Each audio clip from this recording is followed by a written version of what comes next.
back to the Necro Zoo. I am Bones, and in this one, we're going to take a look at a little bit of repaint work that I did on the McFarlane DC Multiverse Last Night on Earth's Scarecrow. Now, this was a pretty strange release from McFarlane. It does come from the storyline of the Last Night on Earth. Pretty cool figure once I got to work on him. And there was only a couple of things I could do with him, but I tried the most that I could to figure out, little accents I could do. I do have my unaltered version, and right off the bat, one thing I noticed on these two is that this plastic, this transparent plastic for his head apparatus, is a little bit more orange, and then this one for some reason is red, pretty much red. It has no orange, it's red. So that's kind of interesting to see the two differences. A little bit lighter orange tinted plastic, and then more like a red, like a blood red.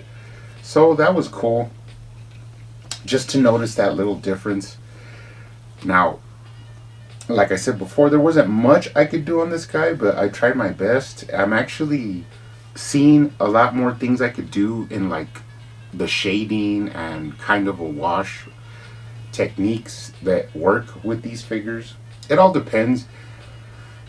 You have to play with the different paints and the different plastics that actually, the way they accept the paint is what allows you to do your different repaints. I mean, some plastic really absorbs the paint and some doesn't. Sometimes you might have to use oil base. Sometimes you might use acrylic.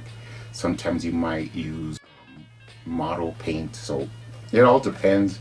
I've been learning a lot these last few months on the differences. So I'm getting a little bit better at doing these customs and repaints. So let's get into this guy. Like I said, first off, he does have that pretty crazy breathing apparatus that he has built himself. The first thing I did was, as you could see with this one, the metal that's supposedly for his claws is just like a flat gray. So I wanted to add a little bit more pop, and I didn't necessarily just put silver, like a metallic silver on this.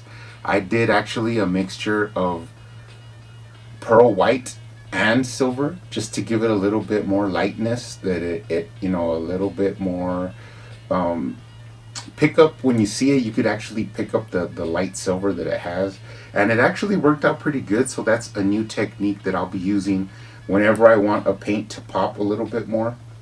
Now, this was really tedious and took me a long time. That's why a little bit longer than I liked, because he has so many intricate little gears and little straps on his arms, and it just took me a while to actually get every little thing that I wanted to get in silver. All the hinges on this one, I actually did soak these claws in hot water just to manage them a little bit more the way I wanted to.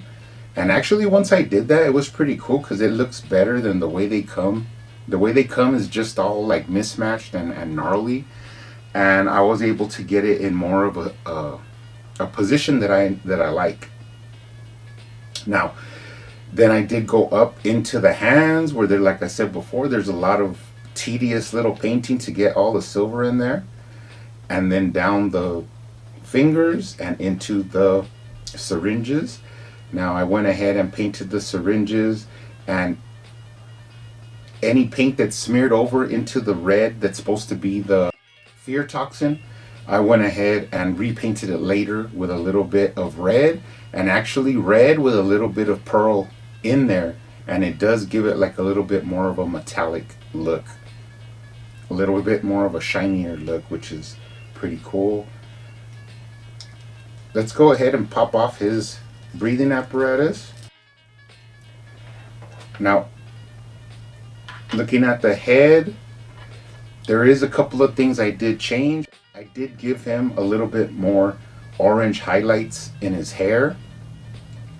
Just because what I've been noticing is a lot of the plastics are just one flat color. So any accents that you could add is actually beneficial to the look of the figure.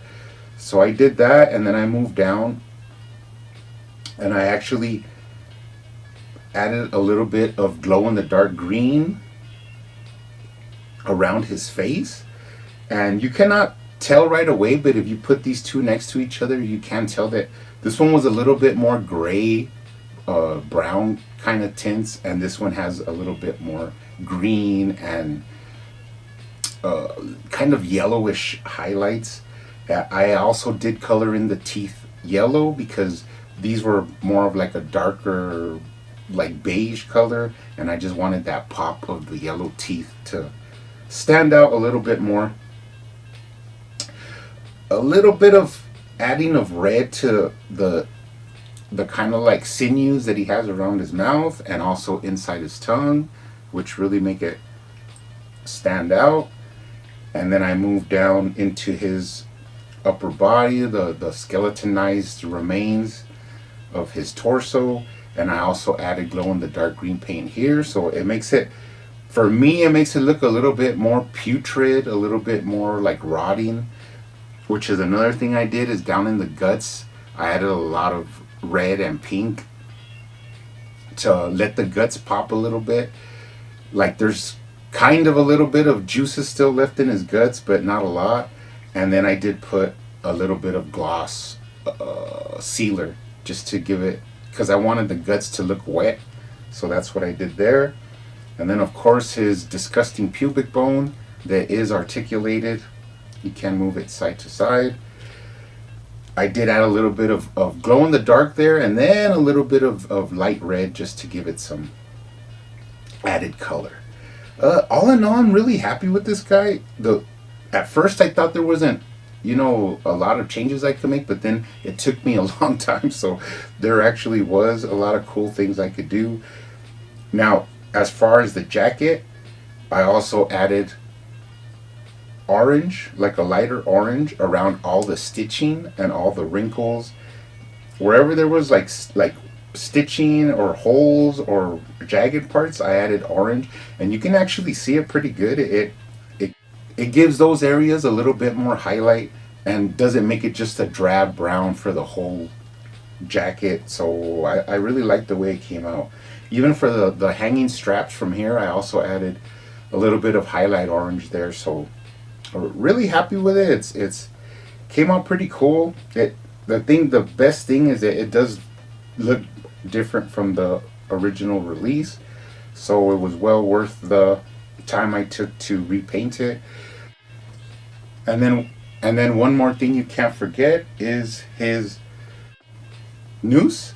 Now, of course, on the original one, it's basically the same color as the coat, like a dark, dirty brown. And I just wanted it to be different from that color to let it separate itself. So I painted it more of a raw rope color, and then clear coated it so that the paint wouldn't rub off. And then it does go back on Scarecrow's head. That way it just, sticks out a little bit more and gives it a little bit different color than the rest of the figure, which is awesome.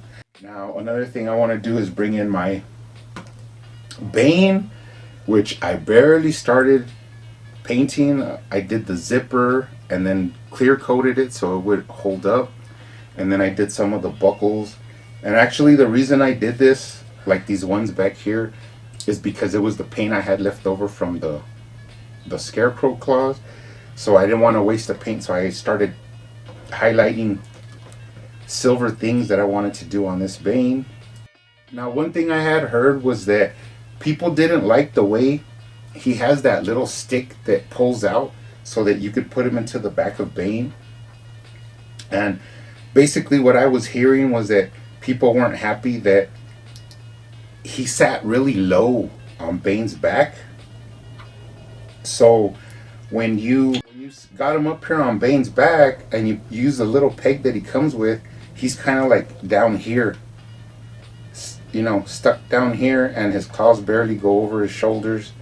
So the one thing I did was I found this little piece of fodder that I used it on different parts. Now you could pick anything as long as it slides into that hole, but this one actually screws in, so I can put it in the hole and turn it and it actually screws in, so it's solid on there. And then you take your Scarecrow and he just sits perfectly on that peg, and you could actually get him higher, or you know, move him up a little bit more if that's what you prefer, but that way he sits a little bit higher on Bane's back. Now he is snugly up there, especially once his claws go over Bane's shoulders, but that peg just gives him something to rest on. But to me it looks a lot better with him being a little bit higher up there on Bane's back. And like I said, it doesn't do anything except that he sits right on that peg. And then it just gives it a better look to me. Stylistically and aesthetically, it's just better with him being up above Bane. I mean, you could mess around with it and find a plug that has like a little hook going up. That way he like really sits on there. But he's on there pretty much, so I'm not too worried about it. You can get him a little bit higher if you'd like. And he just, like I said, you just use that peg for him to sit on instead of actually inserting his peg so that he's really low.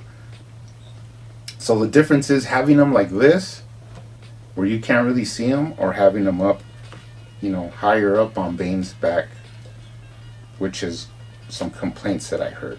So pretty cool. Now I might want to display him like this a little bit more than before, because before I was kind of like hesitant to display them together, but now that he's like rides up there a little bit better,